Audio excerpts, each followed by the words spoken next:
আজি মই আপোনালোকৰ ওচৰলৈ অসমৰ লগতে দেশ বিদেশৰ বিভিন্ন ধৰণৰ খবৰ লৈ আহিছোঁ। খবৰকেইটা খুবেই গুৰুত্বপূৰ্ণ, গতিকে ভিডিঅ'টো অলপো স্কিপ নকৰাকৈ শেষলৈ চাই যাব। নিতৌ এনেধৰণৰ খবৰ পাই থাকিবলৈ আমাৰ চেনেলটো ছাবস্ক্ৰাইব কৰি ৰাখিব আৰু এটা কৰি লাইক কৰি আমাক উৎসাহিত কৰিব। আহক এতিয়া আমি ভিডিঅ'টো আৰম্ভ কৰোঁ। আজি আমাৰ প্ৰথম খবৰটি খুবেই গুৰুত্বপূৰ্ণ, এটা বিগ ব্ৰেকিং নিউজ। নতুন বছৰৰ পৰা ৰেচনত কেইবাটাও নতুন নিয়ম সংলগ্ন কৰা হৈছে। KYC নকৰা গ্ৰাহকে নাপাব ৰেচনৰ চাউল। যিকোনো অভিযোগৰ বাবে ডায়েল কৰক আৰু ৰেচনৰ দোকানীৰ বিৰুদ্ধে অভিযোগ দিয়ক। নতুন বছৰৰ পৰা ৰেচন কাৰ্ডত নতুন নিয়ম সংলগ্ন কৰা হৈছে। KYC নকৰা গ্ৰাহকে নাপাব ৰেচনৰ চাউল। যদিহে আপুনি ৰেচনৰ চাউল পোৱা নাই তেন্তে শীঘ্ৰেই কৰি লওক KYC আপডেট।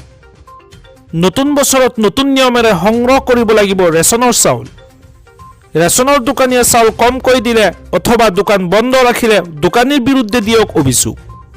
ৰেচনৰ দোকানীৰ বিৰুদ্ধে অভিযোগ দিয়াৰ বাবে ডায়েল কৰক 1800-345-3611 নম্বৰত।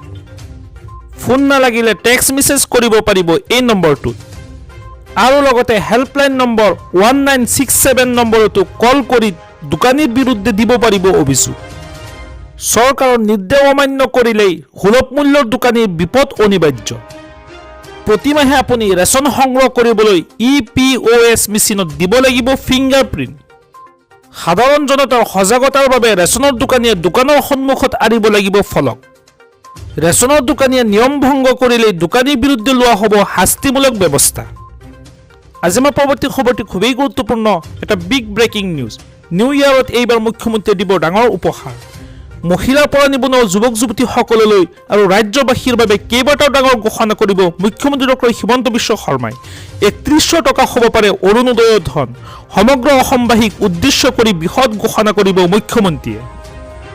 1 জানুৱাৰী তাৰিখে মুখ্যমন্ত্ৰী ডক্টৰ হিমন্ত বিশ্ব শৰ্মা সংবাদমেল যোগে কেইবাটাও ডাঙৰ ঘোষণা কৰিব। অৰুণোদয় আঁচনি পাই থকা মহিলাসকলৰ বাবে ভাল খবৰ। 1 জানুৱাৰীৰ পৰা বৃদ্ধি পাব পাৰে অৰুণোদয়ৰ ধন।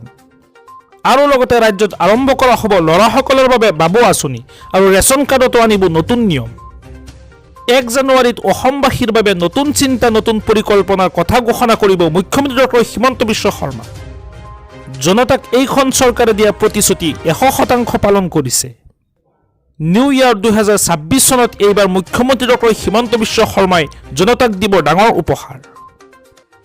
আজি আমাৰ পৰৱৰ্তী খবৰটি খুবেই গুৰুত্বপূৰ্ণ, এটা big breaking news. Lakh lakh মহিলাই কেৱল মাত্ৰ 300 টকাতে লাভ কৰিব ৰন্ধন গেছ। ৰাজ্যৰ লাখ লাখ মহিলাৰ বাবে আহি গ'ল ডাঙৰ খবৰ। এটা মাত্ৰ কাম কৰিলে লাভ কৰিব ৰন্ধন গেছৰ চিলিণ্ডাৰ কেৱল মাত্ৰ 300 টকাতে। 20 লাখ পৰিয়ালে লাভ কৰিব এই বৃহৎ সুবিধা। মুখ্যমন্ত্ৰী সুলভ ইন্ধন আঁচনিৰ জৰিয়তে লাভ কৰিব এই বিশেষ সুবিধা। লাখ লাখ অৰুণোদয় হিতাধিকাৰীসকলৰ বাবে ৰাজ্য চৰকাৰে দিছে এই সুবিধা। পূৰণ কৰক মুখ্যমন্ত্ৰীৰ সুলভ ইন্ধন আঁচনিৰ প্ৰপত্ৰ। এই প্ৰপত্ৰ পূৰণ কৰি জমা দিলেই লাভ কৰিব 250 টকাৰ ৰাজ সাহায্য।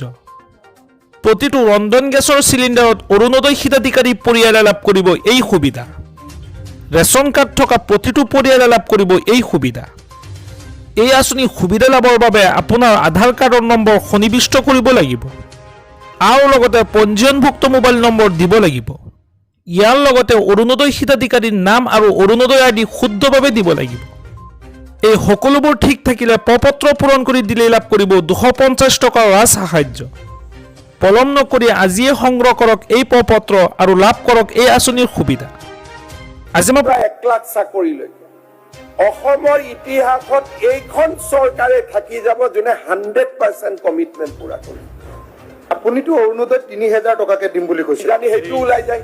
প্ৰতিগৰাকী মহিলাক দিম বুলি কৈছে, একদম 3 কেৱল প্ৰতিগৰাকী মহিলাক আৰু 3000 কে বুলি কৈছে। মইতো এতিয়া বেছি চিন্তা কৰি আছো। আপুনি 3000 দিম বুলি কৈছে। আপুনি 1 জানুৱাৰীৰ মোৰ প্ৰেছ কনফাৰেন্স শুনিব। আকৌ নিজে আৰে দিয়া নাই আপুনি, মই অখিল গগৈ ডাঙৰীয়া, আপুনি দিবনে নাই সেইটোৱে লাগে। একদম নিশ্চিন্ত থাকক। 1 জানুৱাৰীত মই যিটো গুলি দিম আপুনি ইলেকশ্যন উঠিব নাৰাই চিন্তা কৰিব।